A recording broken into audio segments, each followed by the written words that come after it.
सभी साथियों को अयोध्या धाम के एडवोकेट शिवम पांडे की तरफ से नमस्कार। साथियों, मैं advocate Shivam Pandey, high court.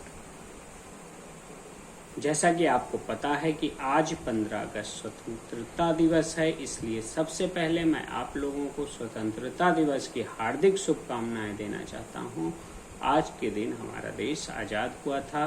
आप सभी देशवासियों को स्वतंत्रता दिवस की हार्दिक शुभकामनाएं एवं बधाई। नित्य निरंतर सदियों तक, युगों युगों तक हम स्वतंत्र होकर अपने देश में, अपने देश का और अपने समाज का विकास करते रहें और अपने देश को शिखर तक पहुंचाते रहें। और सभी साथियों का छोटे से बड़े स्तर पर योगदान सदैव बना रहे। साथियों, हम आते हैं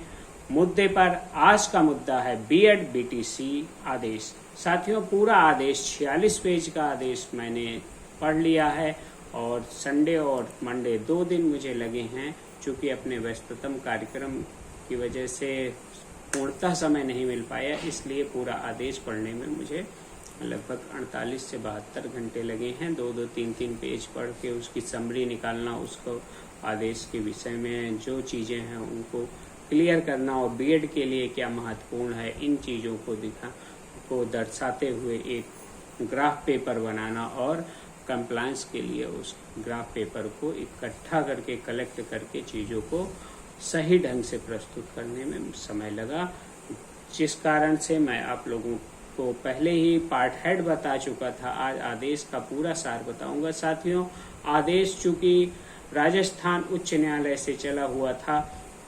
जहां पर बीएड अभ्यर्थियों को शामिल करने के लिए राजस्थान सरकार ने एनसीटीई से परमिशन नहीं लिया था और विज्ञापन निकाल दिया था, वहां पे आदेश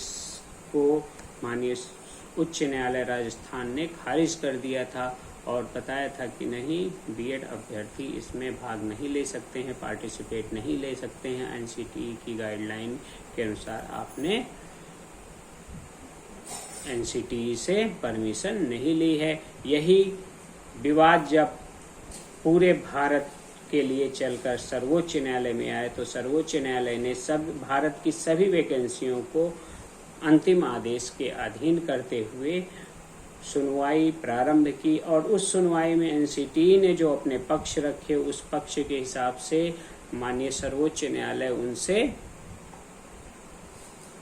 सहमत नहीं दिखी और सर्वोच्च न्यायालय ने, चूंकि सर्वोच्च न्यायालय को सिर्फ और सिर्फ उसमें कमी दिखी और एक ही कमी दिखी कि इन्होंने कमेटी नहीं बनाई, इन्होंने पारित नहीं किया और अध्यादेश नहीं जारी किया और लिखी ढेर सारी त्रुटियां थी, जिसके कारण एनसीटीई की गाइडलाइन को माननीय सर्वोच्च न्यायालय ने निरस्त कर दिया। और उधर बीएड के जितने भी पैरवीकार थे, उन्होंने बिल्कुल निरर्थक पैरवी की, सिर्फ और सिर्फ सोशल मीडिया पर हवा बनाया और बीएड की पैरवी न करते हुए उन्होंने सिर्फ और सिर्फ जिन अभ्यर्थियों से एक भी रुपया लिया था उसका दोहन किया है और कुछ नहीं किया है। कोई भी कार्यवाही बीएड की तरफ से स्पष्ट रूप से नहीं हो पाई है, क्योंकि आदेश में लिखा हुआ है कि पैडागॉजी और बाल मनोविज्ञान बीएड के अभ्यर्थी नहीं पढ़ते हैं, जबकि हमारे पूरे सिलेबस में बाल मनोविज्ञान कूट कूट कर भरा हुआ है। हमारे तरफ से, बीएड के अभ्यर्थियों की तरफ से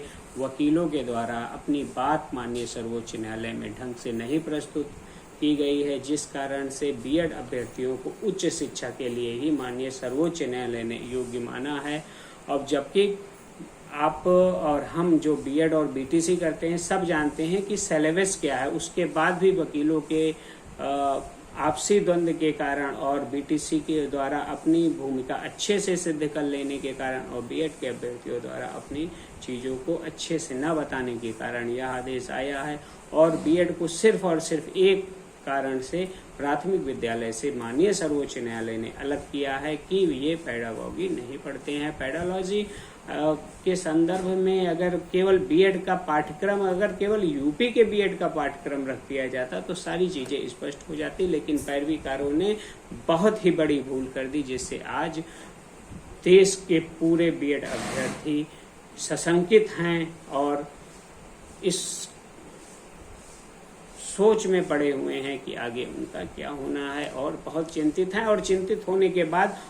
विभिन्न प्रकार के जो अवसरवादी लोग हैं वे अभी भी लाभ उठाने की कोशिश कर रहे हैं, उन्हें तरह तरह से भ्रमित कर रहे हैं। कोई कहता है कि धरना शुरू कर दो, कोई कहता है कि आओ ये करेंगे वो करेंगे। तो अभी धैर्य बनाए रखिए, बीएड के सभी अभ्यर्थी धैर्य बनाए रखिए। कहीं भी किसी भी कारण से जुड़ने की कोई आवश्यकता आपको नहीं है। अभी सरकार का पक्ष देखिए और मानव संसाधन मंत्रालय द्वारा क्या निर्णय लिया जाता है, क्या अमेंडमेंट किए जाते हैं और गजट को पारित करके क्या रिव्यू में जाया जाता है, इन सबको देखना है। इसी बीच बिहार में जो वैकेंसी निकली थी उसकी 24, 25, 26 को पेपर था,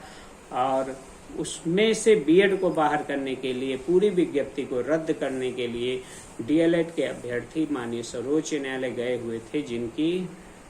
याचिका एक्सेप्ट हो गई है और 28 तारीख को सुनवाई के लिए लगा हुआ है। तो कहीं ना कहीं एक तरफ से ऐसा प्रहार हो रहा है कि हाँ, बीएड के जो अभ्यर्थी हैं वे पीछे हट जाएं, और दूसरी तरफ से बीएड के अभ्यर्थी जिनको अपना नेता समझते हैं उन्होंने सिर्फ और सिर्फ उनके साथ खिलवाड़ किया है। मैं माननीय सर्वोच्च न्यायालय में इस बार 28 तारीख को विदाउट एनी कॉस्ट खड़ा रहूंगा और चीज़ों को समझूंगा, और यदि आवश्यकता पड़ी तो अपने सीनियर से रिक्वेस्ट करके उस पर बहस भी करवाऊंगा। और बीएड संबंधी जो यह आदेश एनसीटी की गाइडलाइन रद्द होने का आदेश आया है, इस पे भी जल्द ही रिव्यू किया जाएगा, और बीएड को जिस स्तर का दिखाया गया है कि ये नहीं पढ़ा सकते, ये इनका कक्ष यहाँ है और ये समकक्ष डीएलएड के नहीं हो सकते, इन सारी चीज़ों को लेके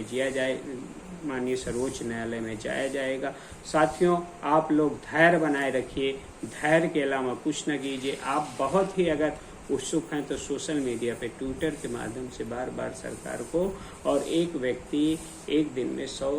कम से कम 100 ट्विटर कर सकता है, तो सरकार को घेरते रहिए। बाकी उसका भी बहुत इफेक्ट नहीं पड़ता है, और सिर्फ ये रहता है कि हाँ, आपने एक हैंडलिंग चलाई तो सरकार की नज़र में आ जाते हैं। चूँकि करना सरकार को ही है, मानव संसाधन मंत्रालय द्वारा ही यह बजट दोबारा पारित होगा, और सर्वोच्च न्यायालय के नियमों और उसकी मर्यादा को ध्यान में रखते हुए सरकार अर्थात कार्यपालिका कार्य करेगी, और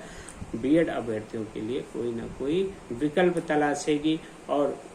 सरकार जो कर रही है उसके इत्र हम लोग भी रिव्यू में जाएंगे, और रिव्यू में जाकर माननीय सर्वोच्च न्यायालय में अपने पूरे पाठ्यक्रम और सिलेबस के विषय में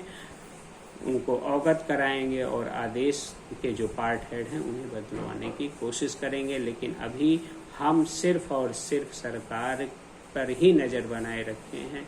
अगस्त पूरा बीत जाने दीजिए, शनेह कार्य किया जाएगा। बीएड अभ्यर्थियों या अपने लिए एक मजबूत पैरवी की जाएगी, किसी के भरोसे नहीं रहेंगे, क्योंकि यहाँ पे जितने भी हैं